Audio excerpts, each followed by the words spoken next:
जयंत चौधरी ने ट्वीट किया, सियासत की लड़ाई में कुछ भी सस्ते, सब बोलने ही थे तो मेरा नाम लेकर बोल देते, कोई बात नहीं थी। देखिए, किसी व्यक्ति की व्यक्तिगत आलोचना करना कोई बुरी बात नहीं है, लेकिन पूरे समाज की आलोचना करना, विशेष करके जाट समाज के संदर्भ में समाजवादी पार्टी के प्रदेश अध्यक्ष ने जिस तरह की टिप्पणियां की हैं, ये कहना कि उनको राजनीति सिखाने का काम किया है, ये बहुत दुर्भाग्यपूर्ण है, दुखद है। पूरे समाज का ये अपमान समाजवादी पार्टी को भारी पड़ेगा। या तो समाजवादी पार्टी के मुखिया अखिलेश यादव अपने प्रदेश अध्यक्ष के खिलाफ कार्रवाई करे और सार्वजनिक तौर पर क्षमा याचना करे कि जिस तरह से जाट समाज के प्रति जो शब्दों का इस्तेमाल किया है वो दुखद है, दुर्भाग्यपूर्ण है, वरना समाजवादी पार्टी को आने वाले चुनाव में इसका खामियाजा भुगतना पड़ेगा। राहुल गांधी, यह न्याय की दिशा में पहला कदम है, गोली लगने के 1 महीने बाद FIR दर्ज की गई। लेकिन जिस तरह की हठधर्मिता लेकर के राहुल गांधी चल रहे हैं, उनका न्याय से कोई सरोकार नहीं है।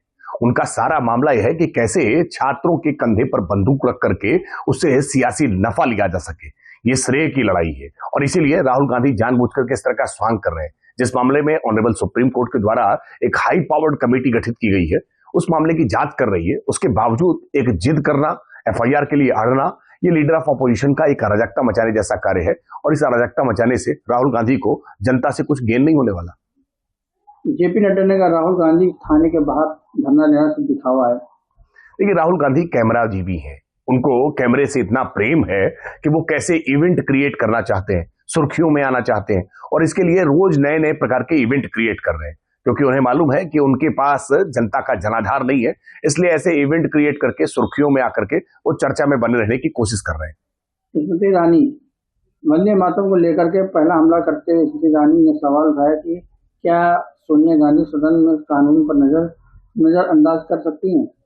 देखिए, संसद के कानून, अगर कोई कानून बना है तो उस कानून का अनुपालन करना हर भारतीय नागरिक की ये जिम्मेदारी है, जवाबदेही है।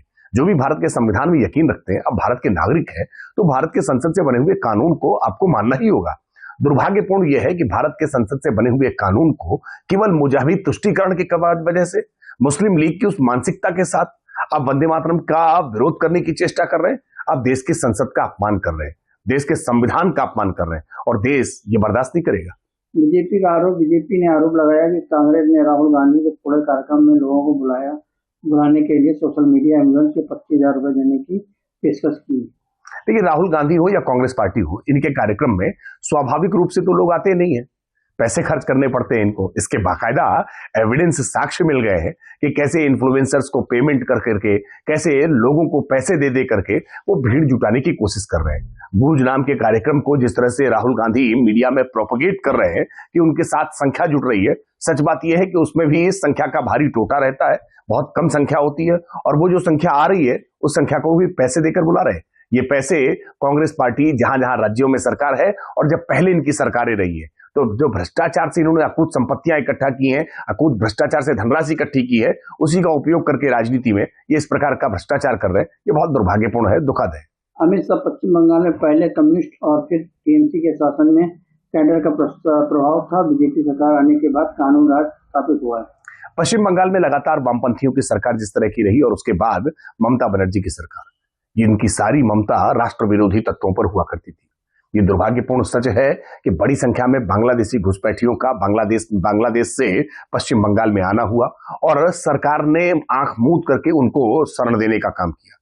लेकिन आज जब निजाम बदला है, वहां सत्ता बदली है, तो केवल सत्ता का परिवर्तन नहीं हुआ है, बल्कि आज माहौल बदला है, और राष्ट्र विरोधी तत्व अब बांग्लादेश को लिए अपनी सुरक्षित स्थान नहीं पा रहे हैं, पनाहगार नहीं महसूस कर पा रहे हैं। और अब वहां पर एक सरकार है जो कानून पर पालन करने का काम कर रही है, और जो भी कानून तोड़ने का काम कर रहे हैं उनके खिलाफ कठोरता से कार्रवाई कर रही है। बांग्लादेशी घुसपैठियों को हम डिटेक्ट, डिलीट और डिपोर्ट करने का पूरा काम कर रहे हैं।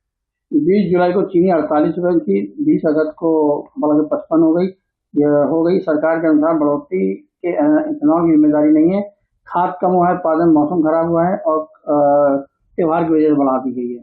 लेकिन कोई भी ऐसा प्रोडक्ट जिसकी प्रोडक्शन भारत के भीतर कृषि पर हो, कृषि मौसम पर आधारित होती है, उत्पादन अलग अलग समय पर अलग अलग प्रकार से होता है, और उत्पादन के आधार पर कई बार बाजार मूल्य तय होते हैं। लेकिन सरकार की पूरी निगाह है, सरकार का पूरा यह प्रयास है कि किसी भी तरह से आम आदमी की जेब पर कोई असर ना पड़ने पाए, और उसके लिए जो भी आवश्यक कदम उठाने होंगे, सरकार वो कदम उठाने से पीछे नहीं हटेगी। पीएम मोदी, देश की नीतियां जनता और देश की जरूरतों के हिसाब से बनानी चाहिए।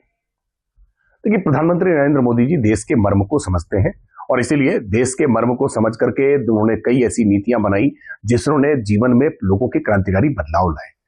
पहली बार खुले में शौच से मुक्ति देने का काम किया, धुएं से आजादी देने का काम किया, आयुष्मान कार्ड जैसी योजना को लेकर के आए, सबके घरों में खाते, सबके बैंकों में खाते खुलवाए।